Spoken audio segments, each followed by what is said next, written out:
Si vous suivez l'actualité du procès en cours, vous êtes forcément tombé sur la vidéo suivante. Un AVC, Écoutez. souffrez-vous d'une pathologie particulière?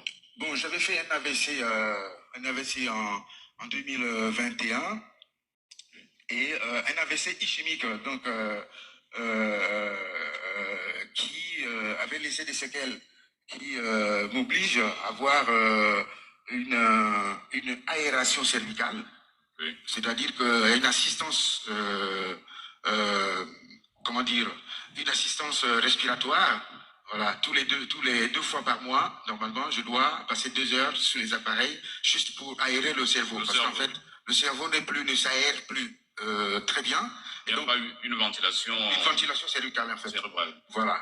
Et malheureusement, depuis tout ce temps au niveau de la prison centrale, je n'ai pas été autorisé à voir mon médecin pour suivre régulièrement cette assistance respiratoire.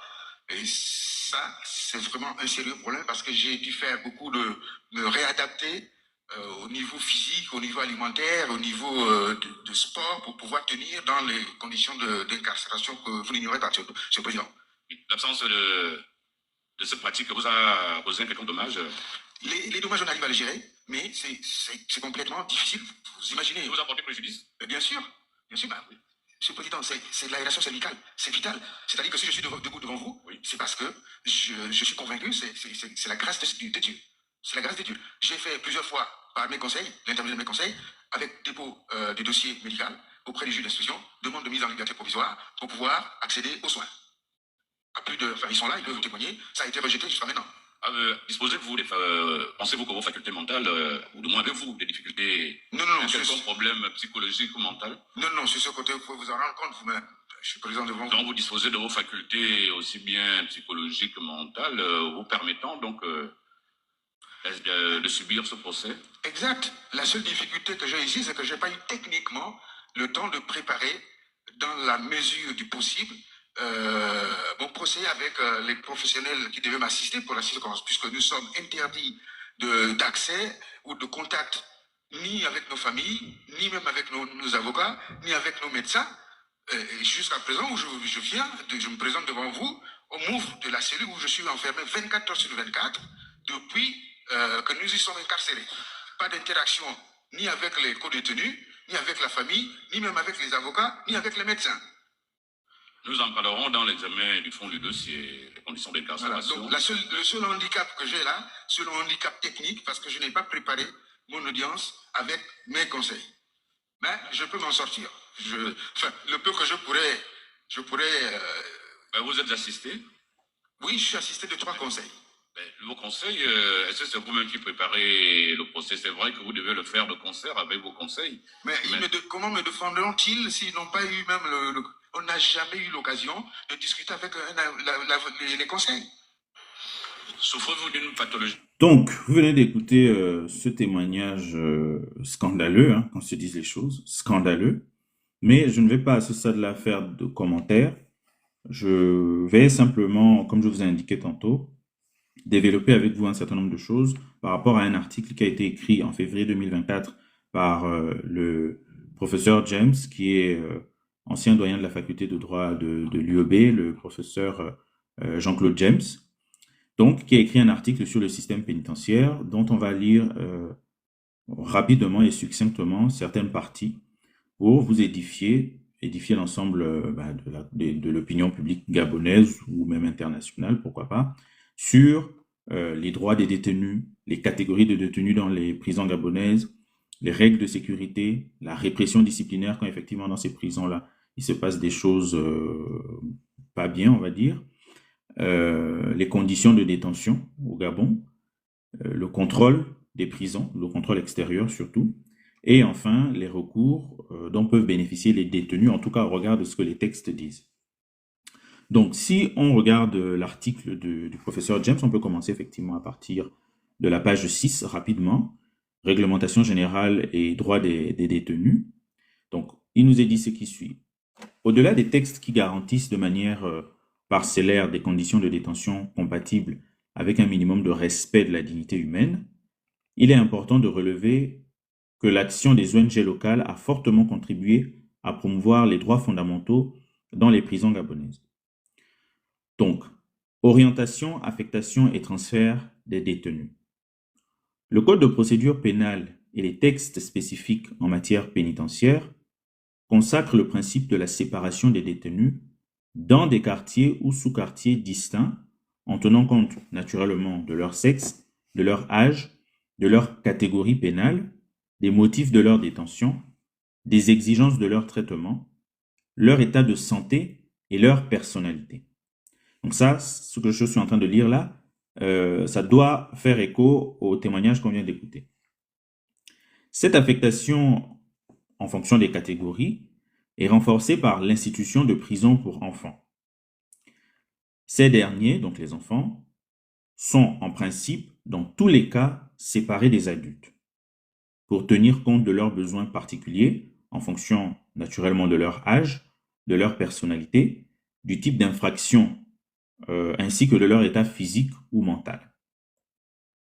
Ce dispositif dont l'effectivité reste à démontrer, donc ça c'est une critique pour indiquer que ça c'est ce qui est indiqué dans les textes, mais la pratique c'est un autre sujet. Donc ce dispositif dont l'effectivité reste à démontrer vise à protéger l'enfant détenu des influences néfastes et des situations à risque afin de préparer sa réinsertion sociale. Parce qu'il ne faut pas qu'on oublie que le but de la prison, ce n'est pas de supplicier les gens. Le but de la prison, c'est que les gens payent leur dette à la société et qu'ensuite, ils puissent être réintégrés dans la société. C'est écrit noir sur blanc dans notre code pénal. Le transfert ou transfèrement des détenus dans un établissement pénitentiaire après leur condamnation définitive ou à l'intérieur du pays est encadré et dépend de l'état de santé du détenu. Dans tous les cas, les femmes enceintes ne sont pas susceptibles d'être transférées. Maintenant, en ce qui concerne les droits des détenus à proprement parler. Naturellement, le premier droit du détenu, c'est le droit à l'information. Enfin, parmi les premiers droits. Voilà. C'est pas un droit vital en soi, mais parmi les premiers droits en tout cas, il y a le droit à l'information. En quoi est-ce qu'il consiste? Relativement rapidement, le droit à l'information est expressément reconnu à l'enfant détenu. Il faut savoir qu'au Gabon, quand on dit enfant détenu, c'est un enfant bien sûr impliqué dans une infraction à la loi pénale entre 13 ans et 18 ans.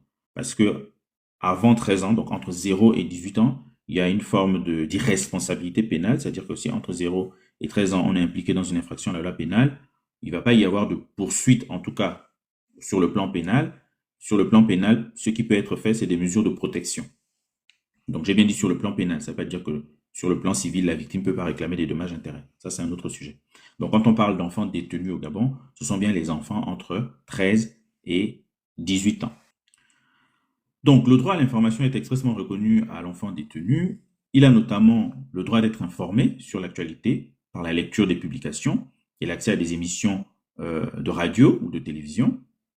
En revanche, à notre connaissance, donc ça c'est l'auteur de l'article, le professeur James qui dit, en revanche, à notre connaissance, aucun texte de portée générale de manière pénitentiaire n'évoque explicitement le droit des détenus adultes à l'information.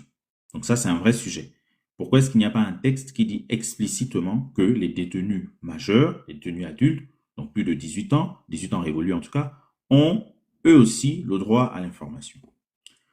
D'ailleurs, plus globalement, dépourvu de toute consécration formelle, il est soit sous-entendu dans les textes à vocation internationale ou constitutionnelle, soit envisagé à travers la liberté d'expression ou d'opinion, de la presse et de la communication. Ça veut dire que, en fait, le droit à l'information du détenu adulte, on parle déduire d'autres textes, contrairement au droit à l'information du détenu mineur, qui est clairement indiqué dans un texte spécifiquement destiné d'ailleurs à la justice pénale des mineurs. C'est un texte de 2019, je crois que c'est le Code de l'enfant. Enfin, je crois, c'est le Code de l'enfant, effectivement, qui a une partie qui est spécifiquement dédiée à la justice pénale des mineurs. Donc, la lecture, l'article continue en disant « De la sorte, il participe de l'expression démocratique et suppose à cet effet la libre circulation de l'information, le libre accès à l'information et le libre accès des citoyens aux médias publics et privés. Dans cette logique, le droit à l'information est le droit de disposer d'une information effective et objective tout en préservant le caractère pluraliste des courants d'expression démocratique. Pour revenir au détenu, en tout cas de manière précise, le détenu, comme tout citoyen, bénéficie en principe de cette aptitude théorique au droit à l'information. Dans tous les cas, retenez que le détenu a le droit à l'information. C'est dit précisément dans la loi gabonaise pour le détenu mineur, donc celui qui a entre 13 et 18 ans, mais ce n'est pas dit de manière précise dans la loi gabonaise pour les détenus majeurs, donc 18 ans révolus, et ça, c'est un vrai sujet. Donc, droit à l'information pour les détenus. Deuxième droit des détenus très important, c'est le droit à la vie privée et à la vie familiale. Donc, il est indiqué ici dans l'article que pour atteindre l'objectif légitime de l'amendement du condamné en vue de sa réinsertion, le régime pénitentiaire s'efforce de favoriser les relations de ce dernier avec sa famille.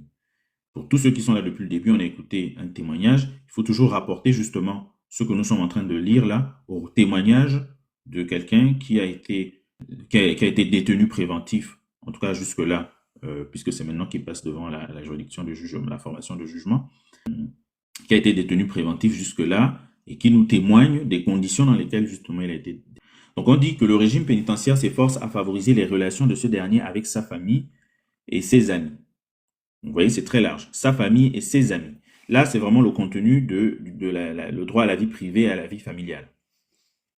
La mise à l'écart du détenu répond à des exigences sécuritaires et d'ordre public. Elle n'autorise pas néanmoins son exclusion sociale ou son isolement du reste de la société. Puisque dans tous les cas, le deuxième objectif de la prison, c'est que le détenu puisse être réinséré dans la société. Ainsi, dans les limites fixées par le règlement intérieur des prisons, le détenu est autorisé à communiquer avec ses proches à intervalles plus ou moins réguliers, par des visites encadrées et des échanges de correspondance contrôlés par la direction de l'établissement pénitentiaire. Eu égard aux contraintes pratiques de la vie carcérale, les communications téléphoniques ou électroniques sont soit interdites, soit strictement réglementées. Hormis ces espaces de sociabilité, la condamnation à une peine privative de liberté n'emporte pas de plein droit l'interdiction pour le détenu d'exercer ses droits familiaux. Du reste, la portée de la déchéance encourue est fort limitée. Elle ne porte notamment que sur le droit d'être tuteur ou curateur et le droit de vote et de suffrage dans les délibérations de famille. Toutefois, le maintien ou l'expression des droits familiaux du détenu se heurte à des difficultés concrètes évidentes. Cependant, le règlement intérieur des établissements pénitentiaires autorise, dans certains cas de figure, des sorties ponctuelles pour des raisons de santé ou sociales au bénéfice du détenu après une autorisation des autorités judiciaires compétentes. Donc, cette disposition, l'auteur rajoute que cette disposition permettrait à la personne détenue d'exercer pleinement ses droits familiaux. L'effectivité de ces droits, toujours le sujet de est-ce que c'est réellement effectif, l'effectivité de ces droits est laissée à la discrétion du chef de l'établissement pénitentiaire dont la décision est subordonnée à l'autorisation préalable de l'autorité judiciaire compétente. Dans tous les cas, ce qu'il faut retenir là de cette partie sur le droit à la vie privée et le droit à la vie familiale, c'est que il y a un règlement en fait qui a été pris par arrêté, c'est un arrêté de juillet 2014, règlement intérieur des établissements pénitentiaires au Gabon, qui encadre justement la vie des détenus dans les prisons.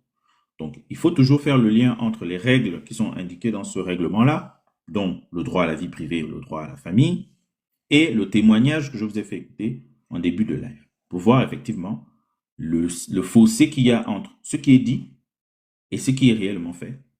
Et surtout se poser la question de savoir est-ce que c'est admissible dans une société comme la nôtre en Big 2025 pour parler de façon triviale. Est-ce que c'est acceptable? Est-ce que c'est réellement ça le reflet de la société gabonaise? C'est ça le sujet en fait. Donc on va continuer sur les droits des détenus. Un autre petit détail, sachant que on est quand même dans une société où, étant donné que beaucoup de règles ne sont pas respectées, notamment les règles par rapport à tout ce qui est procédure pénale, etc., n'importe qui en réalité peut se retrouver dans une situation compliquée, alors qu'étant même pleinement innocent, et subir tout ce qu'on est en train de décrire.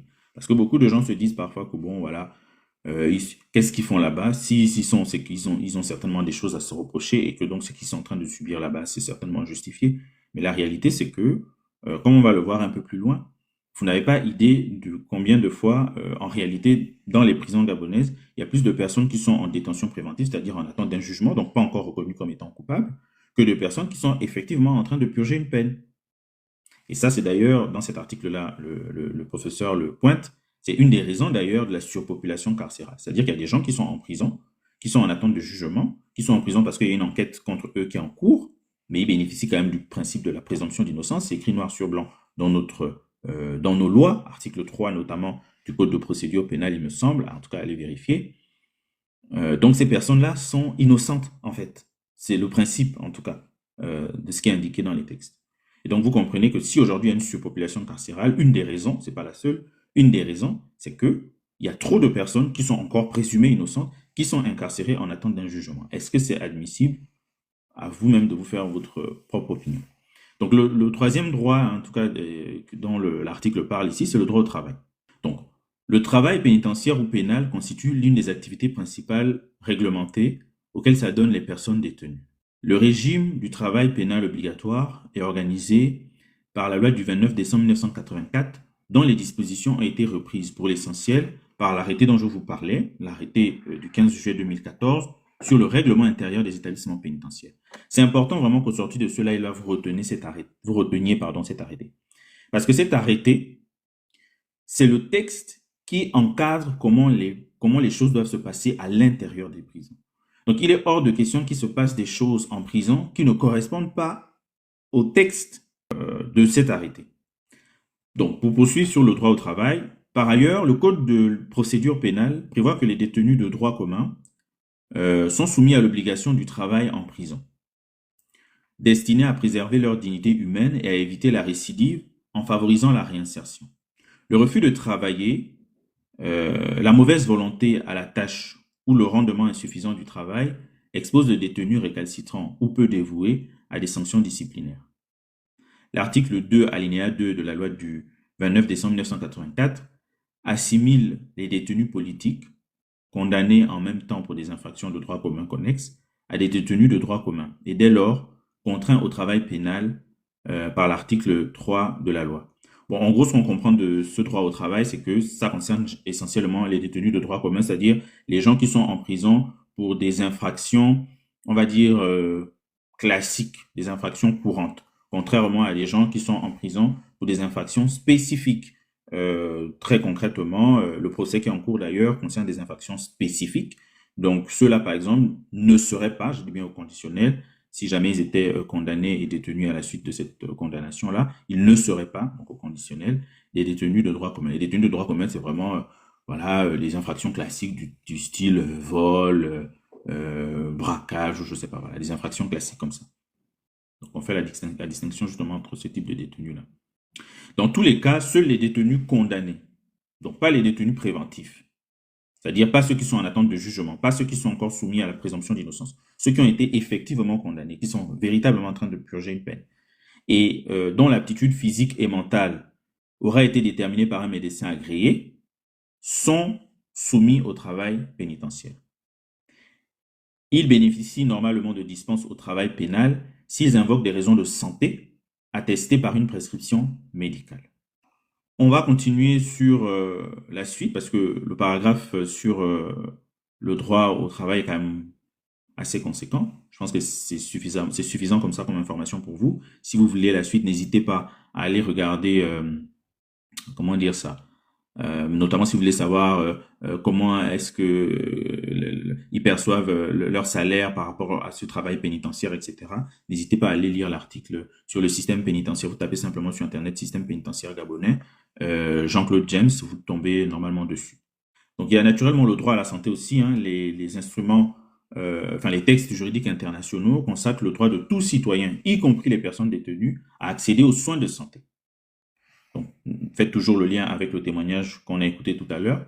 Cette exigence revêt une dimension particulière en prison, où les conditions d'incarcération et certains comportements ou risques liés à la vie carcérale constituent des facteurs potentiels de maladies physiques ou mentales. Dans cette logique, la loi du 15 décembre 59 et l'arrêté de 2014, donc l'arrêté qui est relatif au règlement intérieur des prisons au Gabon, s'efforcent d'organiser le service de santé des établissements pénitentiaires. Au niveau des principes, le secret médical et celui de la consultation sont affirmés. Ces textes garantissent aux détenus un examen médical rapide dès son admission et tout au long de son séjour carcéral, lorsque cela est nécessaire.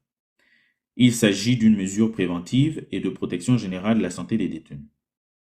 En raison de son caractère précoce et permanente, c'est ce qui est indiqué, elle consiste à déceler l'existence éventuelle d'une maladie physique ou mentale et de prendre toutes les mesures nécessaires d'assurer la séparation des détenus suspects de maladies infectieuses ou contagieuses, de relever les déficiences physiques ou mentales qui pourraient être un obstacle au reclassement et de déterminer la capacité physique au travail de chaque détenu.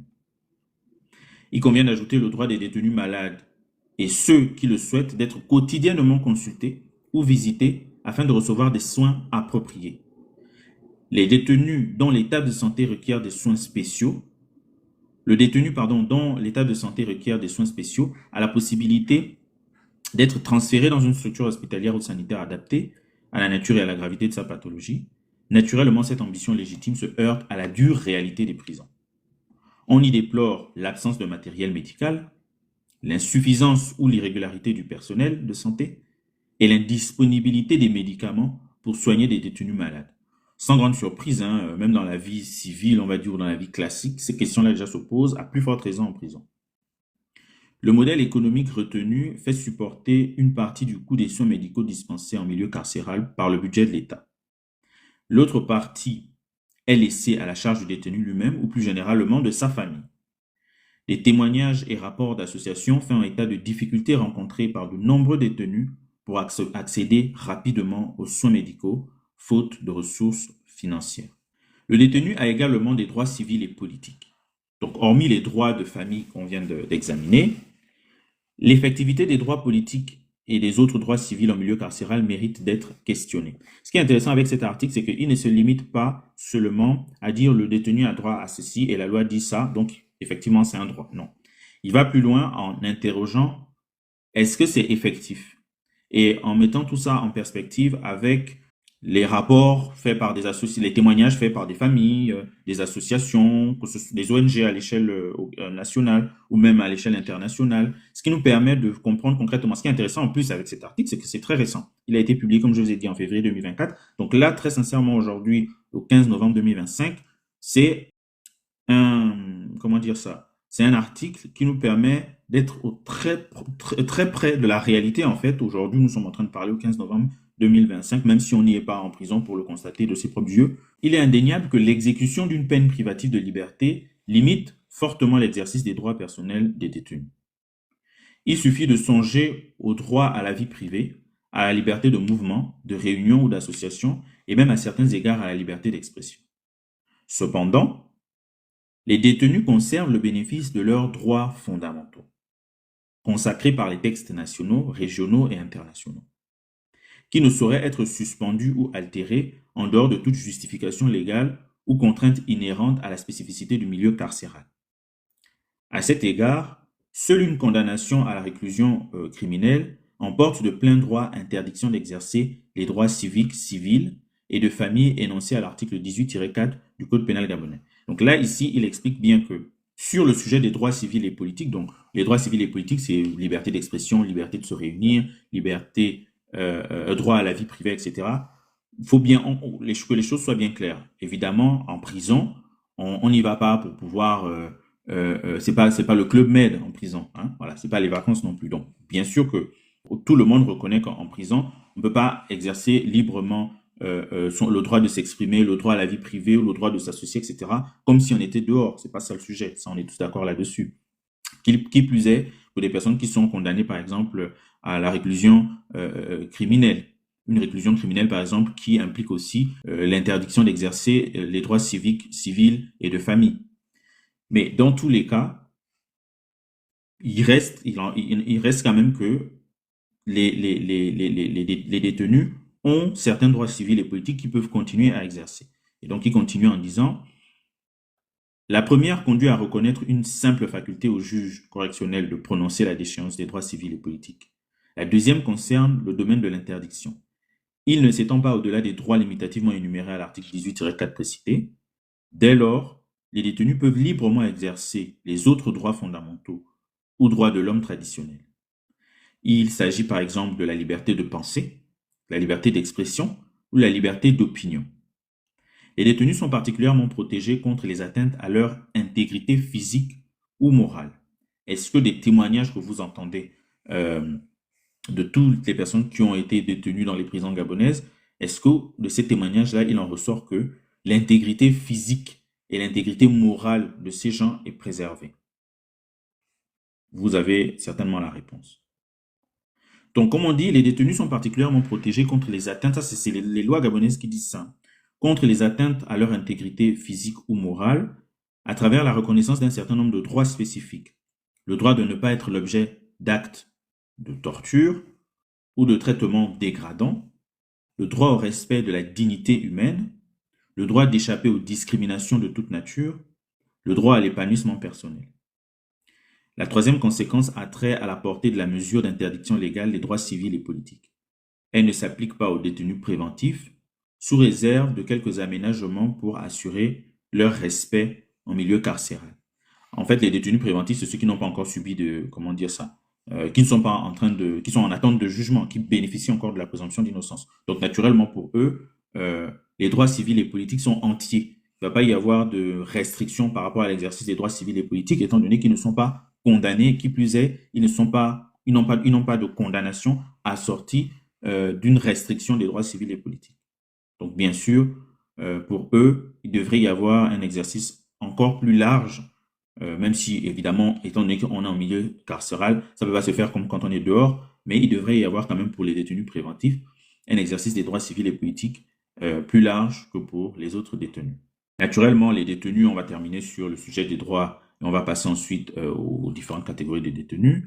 Les détenus ont aussi ce qu'on appelle le droit de culte et de religion. Donc voilà, la liberté de conscience, que tout le monde sait certainement. La liberté de conscience et de religion est un droit fondamental de l'homme qui est consacré par les textes internationaux et la constitution gabonaise. Dès lors, le régime carcéral ne doit pas être privé, priver le détenu du droit de pratiquer la religion de son choix, seul ou en commun, à travers le culte et l'accomplissement des rites. Le règlement intérieur des établissements pénitentiaires reconnaît la nécessité de respecter les croyances religieuses des détenus. Il admet que le détenu puisse bénéficier d'une assistance spirituelle en organisant dans chaque prison un service d'aumônerie. L'aumônerie, je crois que c'est pour les églises catholiques, mais enfin, c'est un terme, ça peut être un terme générique aussi pour qu'il y ait justement des représentants du culte de chaque religion qui puissent organiser une assistance spirituelle dans chaque prison. C'est dans ce cadre que les aumôniers de prison ont pour mission de célébrer les offices religieux, d'administrer les sacrements et d'apporter aux détenus une assistance pastorale. C'est ce qui est indiqué dans le règlement intérieur des prisons. Ainsi, dès leur arrivée dans l'établissement pénitentiaire, les détenus de toute catégorie sont informés qu'ils peuvent recevoir la visite d'un ministre du culte et assister aux offices religieux. Ce droit de visite n'est pas autorisé si le détenu fait l'objet d'une ordonnance d'interdiction de communiquer. Les aumôniers de prison sont assistés dans leur mission pastorale et morale par des auxiliaires bénévoles d'aumônerie qui peuvent animer des groupes de détenus en vue de la réflexion, de la prière et de l'étude. Ils peuvent s'entretenir avec les détenus hors de la présence du personnel pénitentiaire. Le dernier droit qui est évoqué dans l'article, en tout cas, c'est le droit à l'assistance juridique. Donc, le professeur indique ici qu'il n'y a aucun texte de portée générale en matière pénitentiaire qui aborde clairement ce droit-là, le droit à l'assistance juridique en prison, mais le droit reconnu aux détenus de communiquer avec leur avocat, un officier ministériel ou un auxiliaire de justice témoigne de la possibilité offerte à ces derniers d'organiser et de préparer leur défense. Et le sujet justement de l'organisation et de la préparation de la défense, que vous avez écouté dans le témoignage, là, je sais que vous avez écouté, pour ceux qui sont là depuis le début, vous avez écouté le témoignage, vous voyez l'échange qu'il y a entre le président de la Cour et l'accusé, monsieur Mouranjami, qui est quand même un échange, qu'on se le dise, un peu curieux, parce qu'effectivement, c'est un droit de pouvoir organiser et préparer sa défense avec ses avocats. C'est un droit reconnu aux prisonniers, aux personnes incarcérées, aux personnes détenues, même par nos propres lois gabonaises. Donc, voilà. Ainsi, à l'occasion de leur visite, les avocats peuvent s'entretenir avec les détenus dans un local spécial. Est-ce qu'un tel local existe dans les prisons gabonaises? Ça, c'est un sujet. Hors de la présence d'un surveillant, afin de recevoir leurs instructions confidentielles, de les conseiller et de leur fournir toute information utile relative au suivi de leur dossier ou au déroulement de leur recours. Je tiens à rappeler pour toutes les personnes, parce que je me rappelle qu'une fois, j'étais sur un live en train de parler justement de cette situation-là avec d'autres compatriotes, et il y a des gens qui me disaient, ah, mais toi, tu es un humaniste, donc toi, tu es un idéaliste et tout. Et je trouvais ça un peu curieux, enfin, je trouvais ça quand même vraiment scandaleux qu'on puisse me dire ça, parce que je me suis dit, mais quelle est la vision en fait qu'on a de la prison? Est-ce que la prison, c'est un endroit où les gens, est-ce que c'est un endroit concret pour que les gens aillent y subir des traitements, je sais pas, des traitements qu'on ne saurait admettre nulle part? Je sais pas, il y a vraiment un travail aussi de société à faire par rapport au rapport qu'on a à la prison. Et je tiens à rappeler que, attention, là, ici, on parle bien des détenus de droit commun, de manière générale, en tout cas des détenus de droit commun, des gens qui commettent des infractions, on va dire, je veux pas utiliser le mot banal parce que c'est pas le sujet et c'est pas le mot qui sied, mais je veux dire, des gens qui commettent des infractions classiques. Maintenant, pour les gens qui commettent des infractions extrêmement graves, il y a un régime forcément plus spécifique, d'ailleurs, on va le voir tout à l'heure, mais même là, l'idée, ce n'est pas de déshumaniser l'expérience carcérale. C'est pas ça l'idée. Parce que si l'idée c'est de déshumaniser l'expérience carcérale, à ce moment-là, on n'est plus dans une société civilisée, on est dans autre chose, et il faut être en mesure d'assumer ce que cette autre chose implique. J'espère que je me fais entendre dans ce que je suis en train de dire. Parce qu'une société civilisée, il y a un seuil de tolérance, il y a des choses qu'on peut admettre dans une société civilisée et des choses qu'on n'admet pas, en réalité, dans une société civilisée. Donc, c'est une question finalement de ça aussi. Est-ce que la société gabonaise est une société civilisée ou si c'est une société qui assume de ne pas être une société civilisée, d'être une société qui a l'état de nature et à ce moment-là une société de nature avec ce que ça implique d'être une société à l'état de nature, est-ce que je veux dire ou pas? Bon. Donc, on devait parler justement des catégories des détenus ensuite. Donc, parmi les catégories des détenus, de toutes les façons, dans cet article-là, à partir des catégories spécifiques des détenus, vous avez des chiffres. Par exemple, la prison centrale de Libreville, au total, 3377 détenus, ça c'est les chiffres de 2023. Et parmi ces 3377 détenus, toutes personnes confondues, hommes, femmes, mineurs, vous avez près de 70%, donc près de 7 sur 10, hein, qui sont ce qu'on appelle des prévenus, la catégorie des prévenus, c'est-à-dire des gens qui sont en attente de jugement, qui sont en prison parce qu'il y a une enquête approfondie qui est faite par un juge d'instruction contre eux, mais qui bénéficient à ce stade-là encore de la présomption d'innocence. Donc ce sont des personnes innocentes, en tout cas au sens du droit. Et comme je disais, c'est quand même c'est un grand sujet dans le système pénitentiaire gabonais, le sujet de la catégorie des prévenus, parce que il y a plus de détenus préventifs, donc de personnes en attente d'un jugement, de personnes qui bénéficient encore de la présomption d'innocence, que de personnes qui sont réellement en train de subir une peine. Donc il y a un sujet en termes de respect des droits et libertés fondamentaux. Hein. Il y a aussi un sujet en termes de surpopulation carcérale. Parce qu'on se rend compte aujourd'hui que si effectivement, une des raisons, en tout cas c'est pas la seule, si effectivement il y a surpopulation carcérale, c'est parce que la majorité, parce qu'il y a un recours non justifié et même excessif à la détention préventive. Alors que la détention préventive est censée être exceptionnelle. On est censé y recourir que dans des cas extraordinairement exceptionnels. La réalité, c'est ça. Bon. Donc, effectivement, comme je vous disais, les chiffres, c'est ça. 3377 détenus en 2023, toute catégorie de la population carcérale confondue. Ça, c'est la prison centrale de Libreville. Près de 7 sur 10 sont des prévenus. Et un peu plus de 3 sur 10 sont des condamnés. Sans rentrer dans plus de détails que ça, je n'ai pas besoin de dire le nombre d'hommes, de femmes, de mineurs, tout ça. Bon. Naturellement, il y a plus d'hommes que de femmes. Et même parmi les mineurs aussi, oui, il y a plus de garçons que de filles. Ça, c'est la prison centrale de Libreville, par exemple, en 2023, du coup, parmi les populations, la population carcérale des prévenus chez les mineurs, donc de ceux qui sont en attente de jugement chez les mineurs, on avait 151 garçons contre 3 filles. Oui. 151 garçons, donc entre 13 et 18 ans, pardon, contre 3 filles, donc entre 13 et 18 ans toujours. Et dans la catégorie des condamnés, pour les mineurs, hein, je prends seulement l'exemple des mineurs, dans la catégorie des condamnés, on avait 38 garçons, ça c'est pour la prison centrale de Libreville toujours, contre 2 filles. Maintenant, la population carcérale totale à l'échelle nationale, en 2023 en tout cas, c'était 5613. Et toujours, le même phénomène qu'on constate, les prévenus, donc ceux qui sont en attente de jugement, ceux qui sont encore innocents, c'est 3391, donc quasiment 3400 sur 2222 qui sont réellement condamnés. Je ne peux pas faire le ratio en termes de pourcentage. Là, si vous pouvez le faire, n'hésitez pas à le dire en commentaire. Mais dans tous les cas, on peut parler des mineurs. Hein, c'est quand même intéressant de voir. Pour les mineurs, dans la catégorie des prévenus, dans ce qui attend un jugement, on a 261 garçons, ça c'est à l'échelle nationale en 2023, 261 garçons contre 12 filles. Et dans la catégorie des condamnés, on a 58 garçons contre 3 filles. Et ça, c'est intéressant pour ceux qui sont sociologues. Par exemple, je vois des sociologues passer, des sociologues confirmés passer en commentaire. Je pense que c'est un sujet social, enfin sociétal, pas social, sociétal à traiter. Je pense que c'est un sujet vraiment sociologique même. Je pense que ces chiffres-là révèlent quelque chose et je ne sais pas s'il y a des travaux dessus, mais ce serait peut-être intéressant de mettre la lumière sur ces travaux-là s'ils existent. Donc, dans les catégories de détenus, on a naturellement les femmes enceintes. Alors, est-ce que c'est nécessaire que je revienne sur les femmes enceintes? Je ne sais pas, mais en tout cas, il y a cette catégorie-là, c'est la catégorie des femmes enceintes.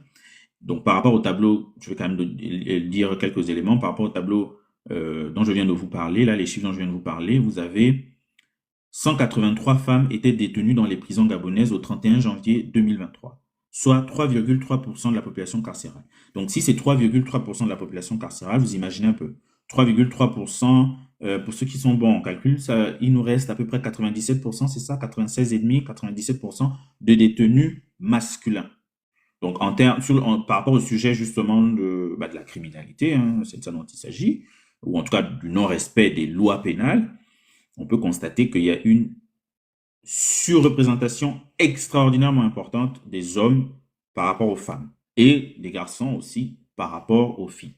Et je pense que ça, c'est un sujet sociétal, sociologique, clairement à traiter. Parce que dans un pays qui se respecte, quand on veut justement venir à bout de la délinquance, de la criminalité, etc., toutes ces variables-là, on en tient compte.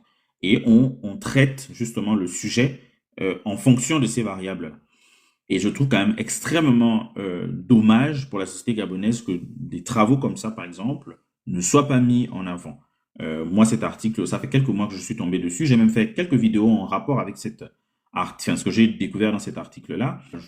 Sans prétention aucune, je pense être une des rares personnes à mettre ça en avant et sans encore toute proportion gardée, je n'ai pas l'audience de, je sais pas, Gabon Télévision, je sais pas quelle chaîne ou d'autres personnes qui sont sur les médias sociaux. Quand il y a des débats au Gabon en lien avec ce sujet-là, pourquoi est-ce qu'on n'invite pas justement des personnes qui ont fait des travaux dessus ou qui s'intéressent à cette question pour mettre en lumière tous ces éléments-là?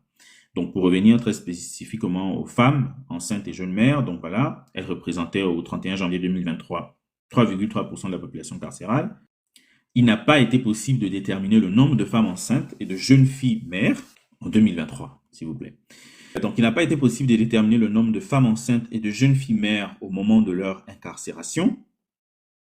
Dans tous les cas, aucun dispositif particulier ne permet d'aménager un régime pénitentiaire spécifique pour les femmes enceintes et les jeunes filles mères en détention. Cependant, les femmes détenues peuvent être autorisées à garder avec elles leurs enfants âgés de moins de 4 ans. La construction d'un nouveau quartier pour femmes à la prison centrale de Libreville va certainement contribuer à améliorer la prise en charge des détenus ES. Dans la pratique, c'est le service social de la prison qui gère les problèmes des femmes enceintes détenues et assure le maintien des liens entre les jeunes femmes mères et leurs enfants mineurs. En ce qui concerne les étrangers, très rapidement, hein, ça c'est la catégorie des étrangers, selon le tableau ci-dessus au 30 janvier 2023, 777 étaient étrangers dans les prisons gabonaises, soit 13,84% de la population carcérale totale. 777, je ne sais pas combien il y a d'étrangers au Gabon, il faut essayer de voir aussi par rapport à la population, etc. Je ne sais pas si c'est un chiffre qui en dit long ou pas. Ça peut ne vouloir rien dire aussi. Je ne sais pas combien il y a d'étrangers au Gabon. En tout cas, voilà, je dis ça juste comme ça. Ça peut ne vouloir rien dire de toutes les façons. S'il y a, je sais pas moi, euh, s'il y avait, admettons, je dis n'importe quoi, 2000 étrangers au Gabon et que 777 étrangers représentent, enfin, qu'il y avait 760 et qu'il y a 70, vous voyez ce que je veux dire. 2000 étrangers avec 277 étrangers détenus, ça pouvait vouloir dire quelque chose. Mais je ne suis pas sûr qu'il soit que 2000 au Gabon. Dans tous les cas, il y a ce chiffre-là comme information. Ces derniers ne sont pas pour autant soumis à un statut particulier distinct de celui des détenus nationaux. Cependant, ils constituent une catégorie de prisonniers vulnérables, voilà, en raison de la majorité, dans la majorité des cas, pardon, de l'absence de parents proches ou de soutiens familiaux dans le pays d'incarcération. Et ça, c'est très important de le dire parce qu'en fait, ce qu'on constate, c'est que, étant donné que notre système carcéral dysfonctionne, il faut le dire, en réalité, ce sont heureusement qu'il existe encore la solidarité familiale, la solidarité des proches. Pour les détenus nationaux, j'ai envie de dire encore heureux, enfin pas encore heureux, j'ai envie de dire heureusement pour eux, tant mieux pour eux. Mais pour les détenus étrangers, effectivement, ça c'est un élément déterminant. Le système carcéral dysfonctionne, donc, et ils n'ont pas de proches, donc ils sont plus vulnérables que les détenus nationaux. Lorsqu'ils ne sont pas expulsés à l'issue de leur condamnation pénale, les étrangers détenus purgent leur peine comme les nationaux et sont autorisés à correspondre ou à recevoir la visite des représentants diplomatiques ou consulaires de leur pays d'origine. À cet effet, ces derniers peuvent assurer le maintien de liens familiaux et d'entraide avec les proches du détenu. Les détenus dangereux. Donc, c'est la catégorie des détenus dangereux. Cette catégorie des détenus ne correspond à aucune nomenclature ou régime pénitentiaire consacré.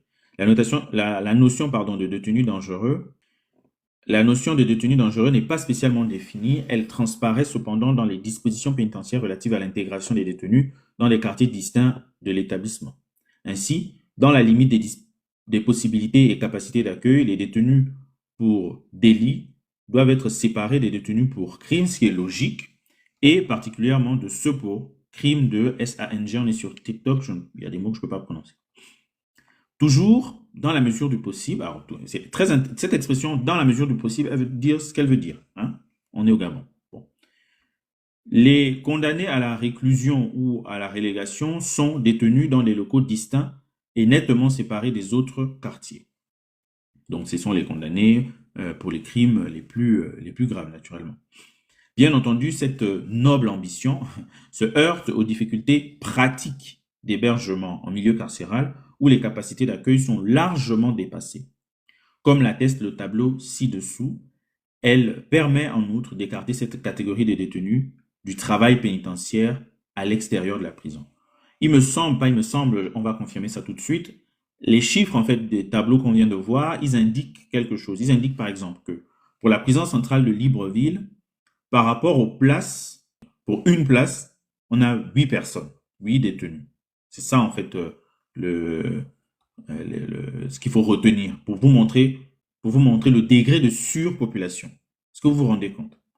Je ne sais même pas si ça se passe de commentaires en fait. L'isolement non disciplinaire. Donc, compte tenu de la nécessité, ça c'est la catégorie des détenus qui sont à l'isolement, mais pas pour des raisons disciplinaires, parce qu'il y a l'isolement disciplinaire aussi, mais ça, eux, ils sont à l'isolement pour des raisons autres que des raisons disciplinaires. Donc, compte tenu de la nécessité de prévenir un certain nombre de risques, par exemple des évasions, des agressions ou perturbations en milieu carcéral, le détenu peut être mis à l'écart, isolé du reste de la communauté carcérale. Cet isolement partiel et limité dans le temps vise, donc vous voyez, l'isolement est partiel et il doit être limité dans le temps. Vous devez penser à tous les témoignages que vous avez entendus des prisons gabonaises, notamment la prison centrale de Libreville. Est-ce que ça correspond à ce qu'on est en train de lire là? Cependant, pour la protection des détenus, le règlement intérieur des établissements pénitentiaires autorise par exemple le médecin de la prison à ordonner l'isolement d'un malade pour des raisons sanitaires, notamment liées à un risque d'épidémie, de contamination ou de propagation des maladies contagieuses. Dans la pratique, l'isolement répond souvent aux besoins du renforcement des contrôles pour les détenus jugés dangereux ou placés au secret pour des raisons judiciaires ou politiques. Donc là, ce qu'on comprend, c'est que l'isolement, qui est censé être utilisé en principe pour des problèmes comme des maladies, éviter qu'il y ait des propagations de maladies, etc., eh bien, dans la pratique, il est beaucoup plus utilisé, malheureusement, voilà, pour les détenus pour lesquels il y a un sujet politique, judiciaire, etc.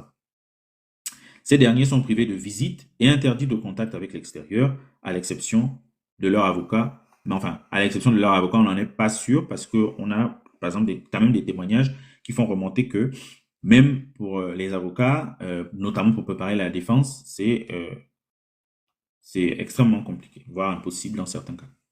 Donc, selon les statistiques ci-dessus, qu'on vient de voir là, 60,41% de la population carcérale au 31 janvier 2023 était constituée de détenus préventifs. Et là, c'est 60%, donc 6 sur 10 quand on va à l'échelle nationale. Mais quand on va à l'échelle uniquement de la prison centrale de Libreville, comme je vous ai dit, c'est quasiment 7 sur 10. Bon, c'est pas très différent, mais ça vous montre quand même que, en fait, c'est la même dynamique à l'échelle nationale. Et cette dynamique-là est plus pointue, plus exacerbée au niveau de la prison centrale de Libreville, ce qui se comprend puisque c'est la prison la plus importante et la plus peuplée naturellement.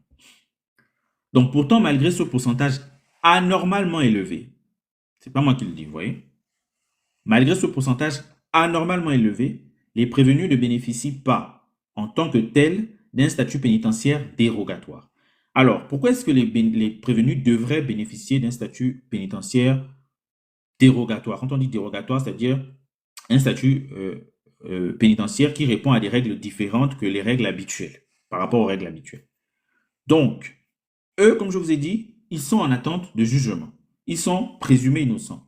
Il y a encore l'enquête qui est en cours contre eux. Et généralement, parfois, on les met même là parce qu'on sait qu'après, on ne pourra pas facilement mettre la main sur eux pour la suite de la procédure. Donc, ils ne sont pas là en train de purger une peine, en fait. Ils ne sont pas là parce qu'ils sont coupables d'une infraction à la loi pénale. Non, on les soupçonne juste. Est-ce que le soupçon est devenu la culpabilité?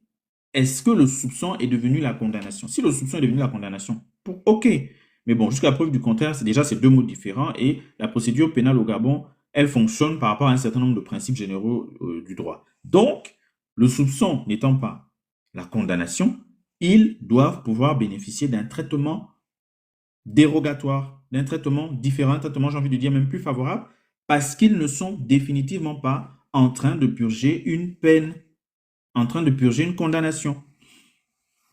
Donc, comme l'auteur de l'article, le professeur James, l'indique, les prévenus ne bénéficient pas en tant que tels d'un statut pénitentiaire dérogatoire. Cependant, le Code de procédure pénale contient quelques dispositions spécifiques qui constituent le régime de la détention préventive.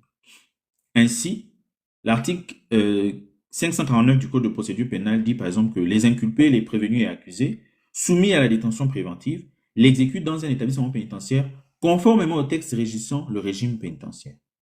L'article 550 du même code, le Code de procédure pénale, de rajouter que le juge d'instruction, le président de la chambre d'accusation, le président de la cour criminelle, le procureur de la République et le procureur général près la cour d'appel judiciaire, si vous voulez qu'on explique ces termes-là plus tard quand on aura terminé la lecture, peuvent donner pour les nécessités de l'instruction ou pour l'exécution du jugement tout ordre nécessaire relativement au régime de la détention dans l'établissement pénitentiaire.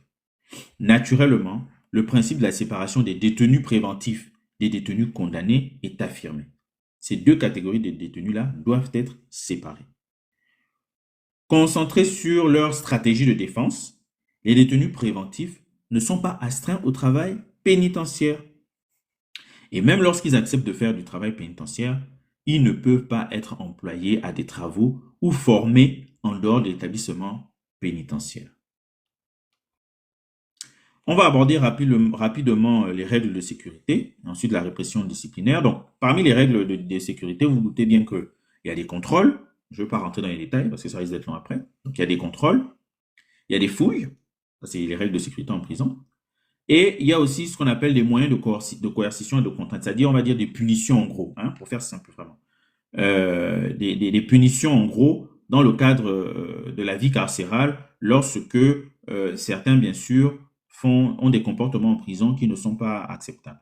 Et donc, on définit par exemple ces moyens de coercition et contrainte comme étant les menottes, chaînes, fers et camisoles de force dont l'utilisation doit être exceptionnelle et limitée dans le temps. Le règlement pénitentiaire prescrit le recours aux moyens de contrainte sur ordre du chef d'établissement, si les autres moyens de maîtriser un détenu ont échoué, afin de l'empêcher de porter préjudice à lui-même ou à autrui ou de causer des dommages. Le port de moyens de contrainte se justifie encore par mesure de précaution contre une évasion pendant un transfèrement, pourvu qu'il soit enlevé dès que le détenu comparaît devant une autorité judiciaire ou administrative. Donc, on dit bien dans tous les cas que le recours à ces moyens-là doit être exceptionnel et limité dans le temps. C'est surtout ça qu'il faut retenir. Le fait de ne pas respecter justement le règlement intérieur de la prison ou d'avoir des comportements en tout cas qui ne sont pas tolérables dans le cadre de la prison peut entraîner des sanctions disciplinaires. Par exemple, les actes de violence, etc. Ça peut entraîner des sanctions disciplinaires. Donc, les sanctions disciplinaires en question, il s'agit de quoi? Donc, on dit ici, par exemple, que les textes pénitentiaires énoncent de nombreuses sanctions disciplinaires à infliger aux détenus incriminés, en fonction de la gravité de la faute ou des faits qui lui sont reprochés. La punition encourue va du simple avertissement au transfert du détenu dans un établissement pénitentiaire de haute sécurité.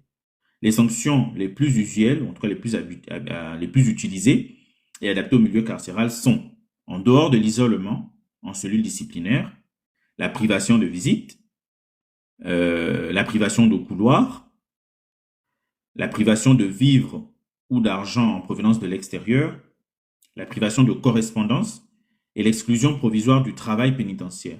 L'exclusion provisoire, tout ça c'est toujours provisoire, hein, vous voyez, l'exclusion provisoire aussi des activités socio-culturelles, religieuses et sportives. Donc ça sont les sanctions disciplinaires. Outre la répression disciplinaire, je ne vais pas rentrer dans les détails de la procédure disciplinaire, ce n'est pas forcément l'objet du live. On peut parler aussi des voies de recours en matière disciplinaire, ça c'est quand même important. Avant ensuite de parler des conditions de détention, ce qui est quand même le cœur du sujet de ce live. Donc, on dit rapidement par rapport aux voies de recours en matière disciplinaire, c'est-à-dire que quand vous êtes sanctionné, comme je viens d'indiquer tout à l'heure, là, quand on vous prive de sorties sportives, on vous prive de correspondance ou de parloir, etc., qu'est-ce que vous pouvez faire comme recours? Qu'est-ce que les détenus peuvent faire comme recours? On dit par exemple qu'il n'y a aucune disposition légale ou réglementaire qui permet expressément aux détenus sanctionnés à la suite d'une décision disciplinaire du chef d'établissement pénitentiaire d'exercer une voie de recours administrative. De la sorte, l'instance disciplinaire prendrait fin avec la décision unilatérale de l'administration pénitentiaire. Le détenu sanctionné serait ainsi privé du droit de demander le réexamen de la décision disciplinaire par une autorité supérieure. Il est donc difficile d'affirmer que les détenus bénéficient de toutes les garanties juridiques pour assurer le respect des droits de la défense au cours d'une instance disciplinaire en prison. Naturellement, lorsque le détenu est condamné par une juridiction pénale pour des faits commis en prison, il redevient un prévenu ordinaire et bénéficie des voies de recours prévues par le Code de procédure pénale à cet effet. Mais enfin, ça, c'est pas forcément le plus intéressant. Ce qu'il faut comprendre, en tout cas, c'est que dans les prisons gabonaises, malheureusement, quand les détenus subissent des sanctions disciplinaires pour X ou Y actes, en fait, il y a qu'une seule instance en fait disciplinaire qui décide. Et après, il n'y a pas de possibilité de faire éventuellement un recours. Et ça, sur le plan du respect des principes généraux de droit, c'est problématique. Mais bon, j'ai envie de vous dire, est-ce que c'est même plus grave d'abord que la façon dont ils sont traités de manière quotidienne dans les prisons? C'est déjà extrêmement grave, ça c'est sûr. Mais j'ai envie de dire que ça s'inscrit dans la logique, en fait, de notre système pénitentiaire, qui est en réalité un système pénitentiaire, je ne sais même pas comment le qualifier, mais qui ne respecte pas les principes de base, en fait, dans ce domaine-là.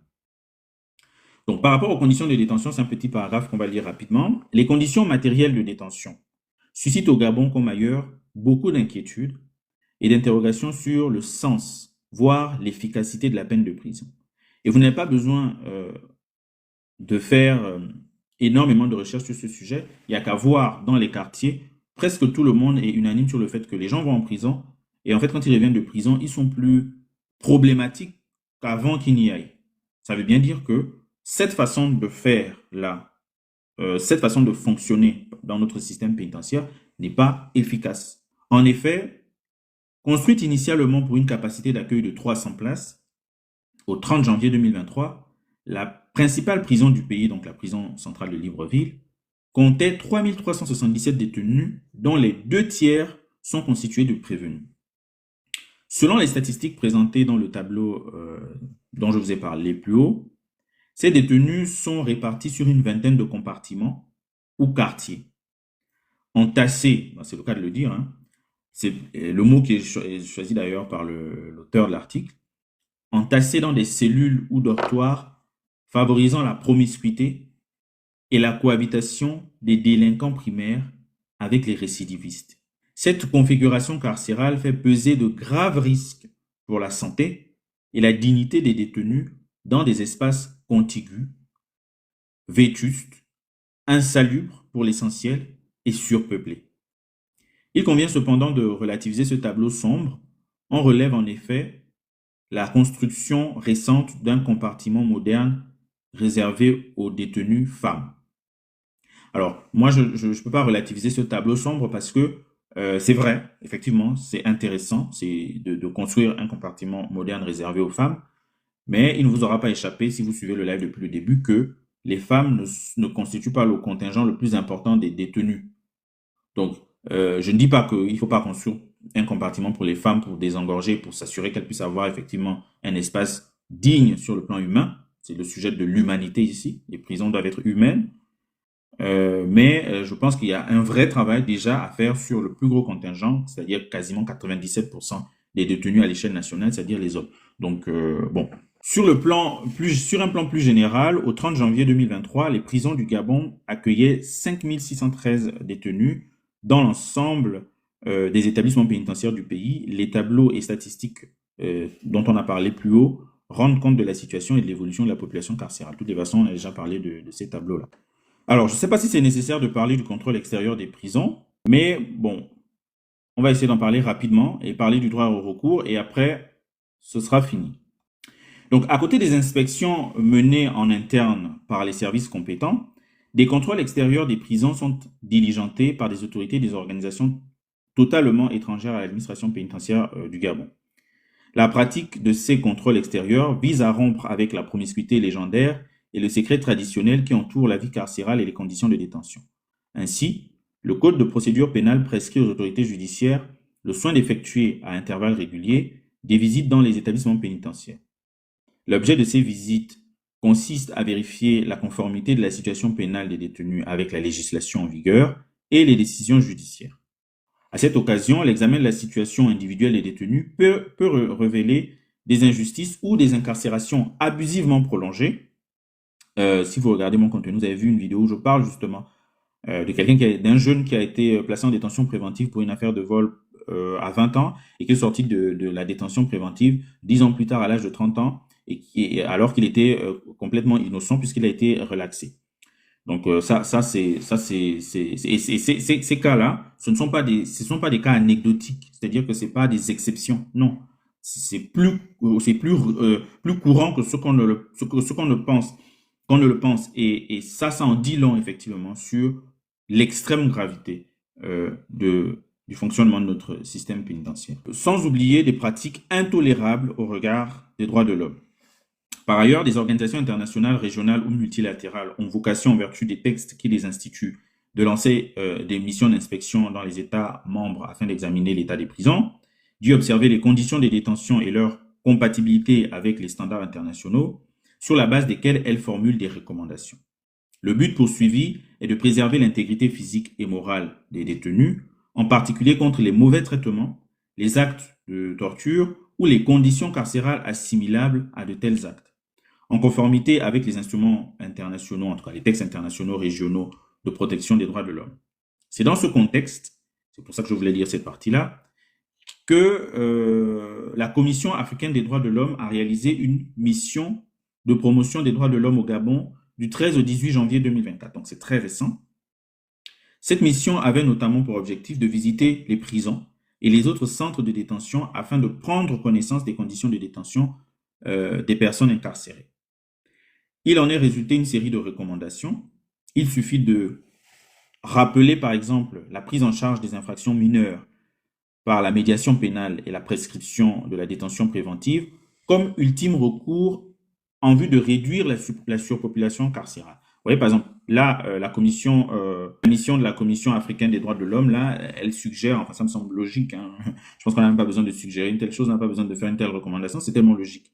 On dit ici que les infractions mineures ne méritent pas nécessairement que les gens aillent en prison. Enfin, ça me semble d'une logique imparable, mais bon, au Gabon, on est parfois obligé d'enfoncer des portes ouvertes. Donc là, par exemple, on dit que proposer des médiations pénales, proposer des règlements amiables, c'est prévu dans notre code de procédure pénale, on parle de la composition pénale, pour des infractions mineures. Oui.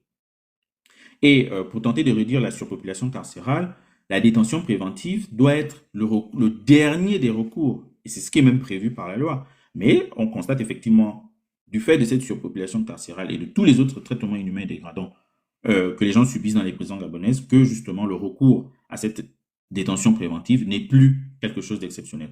On y a recours de manière abusivement excessive, contrairement à ce qui aurait dû être le cas. On cite encore, donc ça c'est la Commission africaine qui dit qu'on cite encore la nécessité des inspections régulières dans les lieux de détention permettant de lutter contre les détentions préventives hors délai. Comme je vous ai pris le cas tout à l'heure de notre compatriote qui a fait 10 ans de détention préventive. Je sais pas. Quand vous commettez, alors je pour rappeler, hein, parce que quand les gens voient 10 ans, alors ils se doutent bien que c'est grave, mais ils comprennent peut-être pas si on leur dit combien la personne était censée rester en détention préventive. En détention préventive, quand c'est pour un délit, c'est maximum 18 mois. En détention préventive, quand c'est pour un crime, c'est maximum 24 mois.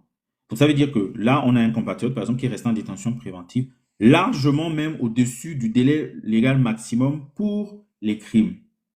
Est-ce que c'est même entendable un seul instant sur le plan humain? Est-ce que c'est même, je ne sais pas. Donc c'est la Commission africaine, là, on a besoin de la Commission africaine, évidemment, pour venir nous dire ça, ce sont des choses qui nous semblent évidentes. On cite encore la nécessité des inspections régulières dans les lieux de détention, permettant de lutter contre les détentions préventives hors délai. La construction de prisons pour mineurs, parce qu'on n'a toujours pas de prison pour mineurs, hein, en tout cas aux dernières nouvelles, et l'amélioration des conditions sanitaires et hygiéniques dans les prisons. On va terminer sur le droit au recours des détenus et ensuite on va pouvoir échanger rapidement dans le cadre d'une question-réponse et terminer le live. Pour les recours, pour les détenus condamnés en tout cas, il y a deux types de recours qui sont ouverts à la personne détenue en fonction de la nature de sa plainte ou du résultat escompté à l'issue de la procédure. Dans le cadre de l'affaire ayant entraîné son emprisonnement, le détenu condamné exerce naturellement les recours juridictionnels classiques. Il peut donc faire appel ou se pourvoir en cassation contre les décisions de condamnation. Lorsque la personne condamnée est victime d'une erreur judiciaire, le Code de procédure pénale lui permet, au même titre que le procureur général, en vertu de l'ordre exprès donné par le ministre de la Justice, de faire une demande en révision portée devant la Cour de cassation. À partir de sa saisine, la suspension de la détention peut être prononcée par arrêt de la Cour de cassation. Si la haute juridiction estime la demande de révision fondée, elle annule la condamnation prononcée et apprécie s'il est possible de procéder à de nouveaux débats contradictoires.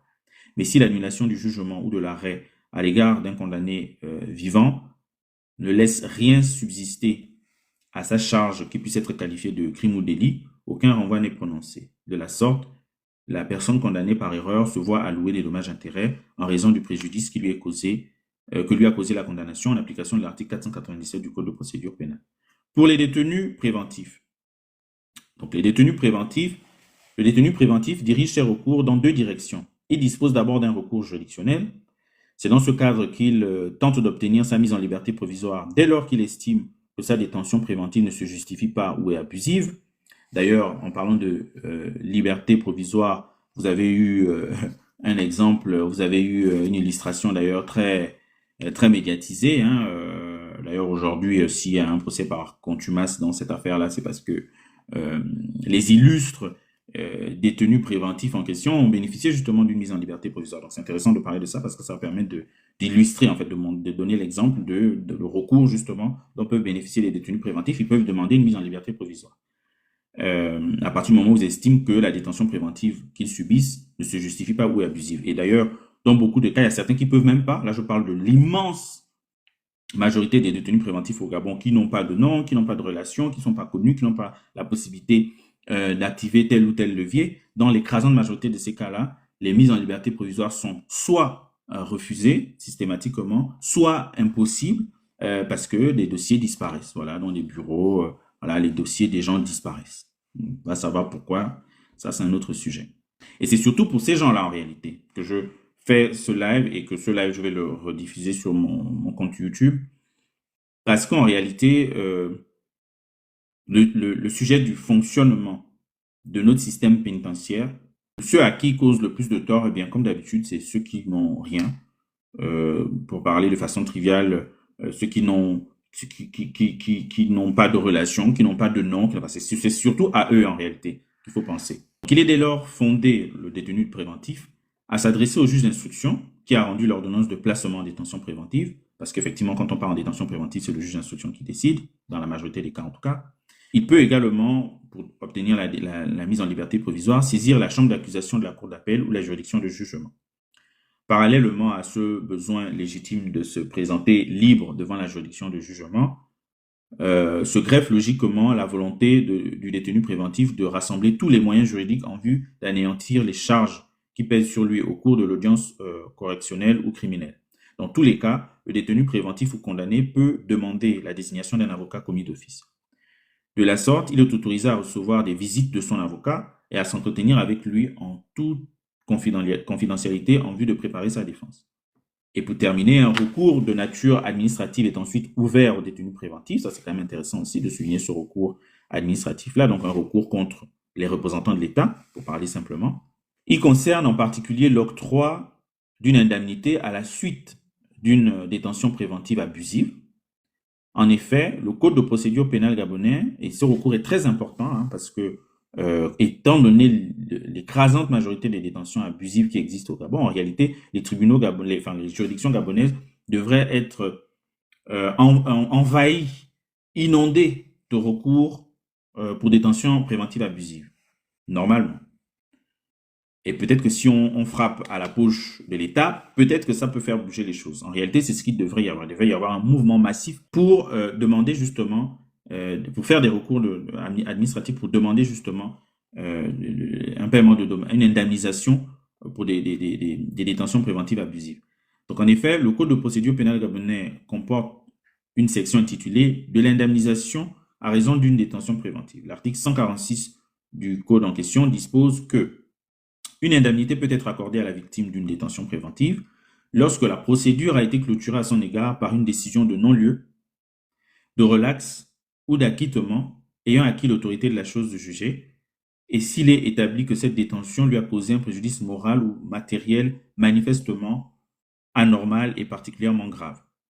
La demande d'indemnité est présentée par le détenu sous la forme d'une requête adressée à une commission composé du premier président de la Cour de cassation, d'un magistrat du Conseil d'État et d'un représentant du ministère en charge du budget, le procureur général près la Cour de cassation assurant les fonctions du ministère public. La commission apprécie le préjudice et fixe l'indemnité correspondante, selon l'article 147 alinéa 4 du Code de procédure pénale. Il faut bien retenir cet article 147 en réalité parce que, très sincèrement, tous les Gabonais, ou en tout cas toutes les familles de personnes dont les parents sont en détention préventive devraient connaître cet article-là, limite sur le bout des doigts. Enfin, ces deux articles-là, l'article 146 et l'article 147 du Code de procédure pénale. Donc, selon l'article 147, l'alinéa 4 du Code de procédure pénale, alinéa 4, pardon, du Code de procédure pénale, les débats ont lieu en chambre du Conseil, donc en privé, pour dire simplement. Le requérant peut être entendu personnellement sur sa demande. La décision rendue par la commission n'étant pas motivée, ça c'est quand même, je trouve ça grave, qu'il ne soit pas obligé justement d'argumenter la raison pour laquelle ils disent oui ou non à cette indemnisation. Et elle n'est pas susceptible de recours, ça veut dire que si on vous refuse, vous n'avez pas la possibilité de faire un recours. Une fois de plus, sur ce point en tout cas, le Code de procédure pénale gabonais pèche par rapport au respect des principes généraux de droit humain. On n'est pas à une disposition du Code de procédure pénale ne respectant pas les principes généraux de droit près. Et c'est d'autant plus pour ces raisons-là et ce contexte-là qu'on ne peut pas continuer à être à ne pas parler en fait de cette situation qui, au même titre que toutes les autres situations graves d'ailleurs que le pays connaît, n'est plus tenable en fait. Donc malgré l'ambiguïté des termes employés, la commission d'indemnisation et la procédure suivie en son sein revêtent un caractère éminemment administratif.